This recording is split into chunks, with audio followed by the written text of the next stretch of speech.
I love Muhammad, I love Mahadev എന്ന WhatsApp സ്റ്റാറ്റസിനെ ചൊല്ലി ഗുജറാത്തിൽ സംഘർഷമുണ്ടായതിനെ തുടർന്ന് ഉത്തർപ്രദേശിലും കനത്ത സുരക്ഷ പ്രഖ്യാപിച്ചു. ബറേലി ഡിവിഷനിലെ 4 ജില്ലകളിലായി സുരക്ഷ ശക്തമാക്കിയിട്ടുണ്ട്. ഇതിനെ തുടർന്ന് ബറേലിയിൽ 48 മണിക്കൂർ ഇന്റർനെറ്റ് സേവനങ്ങൾ നിർത്തിവെക്കുവാൻ സംസ്ഥാന സർക്കാർ ഉത്തരവിട്ടിട്ടുണ്ടെന്ന് ഉദ്യോഗസ്ഥരെ ഉദ്ധരിച്ച് വാർത്താ ഏജൻസി PTI റിപ്പോർട്ട് ചെയ്തു.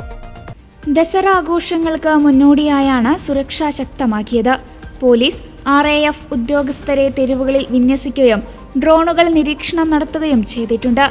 ഒക്ടോബർ 4 ഉച്ചകഴിഞ്ഞ് 3 മണി വരെ ബറേലിയിലെ മൊബൈൽ ഇന്റർനെറ്റ്, ബ്രോഡ്ബാൻഡ്, SMS സേവനങ്ങൾ നിർത്തിവെക്കുമെന്ന് ആഭ്യന്തര വകുപ്പിന്റെ അറിയിപ്പിൽ പറയുന്നതായി ഹിന്ദുസ്ഥാൻ ടൈംസ് റിപ്പോർട്ട് ചെയ്തു.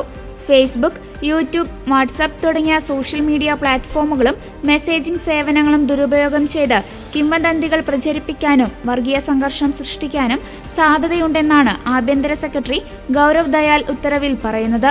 സമാധാനവും പൊതുക്രമവും നിലനിർത്തുന്നതിനാണ് ഈ നടപടി സ്വീകരിക്കുന്നത് എന്നും അദ്ദേഹം കൂട്ടിച്ചേർത്തു. കഴിഞ്ഞ ദിവസം ഗാന്ധിനഗറിൽ നവരാത്രി ഗർഭ ആഘോഷത്തിനിടെ I love Muhammad, I love Mahadev എന്ന വാട്സ്ആപ്പ് സ്റ്റാറ്റസിനെ ചൊല്ലി സംഘർഷം ഉടലെടുത്തിരുന്നു. ഗ്രാമത്തിലുടനീളം സംഘർഷം പൊട്ടിപ്പുറപ്പെടുകയും സ്റ്റാറ്റസ് ഇട്ട വ്യക്തിയുടെ കടയുടെ ഷട്ടർ പ്രതിഷേധക്കാർ തകർത്ത് അകത്ത് കയറി മുഴുവൻ സാധനങ്ങളും പുറത്തെടുത്ത് കത്തിച്ചു. നിരവധി കടകൾക്ക് തീവെക്കുകയും ചെയ്തിരുന്നു. ഐ ലവ് മുഹമ്മദ് വിവാദത്തിന് പിന്നാലെ ഉത്തർപ്രദേശിലെ സഹാറൻപൂരിൽ കോൺഗ്രസ് MP ഇമ്രാൻ മസൂദിനെ ബുധനാഴ്ച വീട്ടുതടങ്കലിലാക്കിയിരുന്നു. ഐ ലവ് മുഹമ്മദ് പോസ്റ്റർ വിവാദത്തെ തുടർന്ന് സംഘർഷം നിലനിൽക്കുന്ന ബറേലിയിലേക്ക് പാർട്ടി പ്രതിനിധി സംഘത്തെ നയിക്കാൻ തയ്യാറെടുക്കാനിരിക്കെയായിരുന്നു തടങ്കൽ.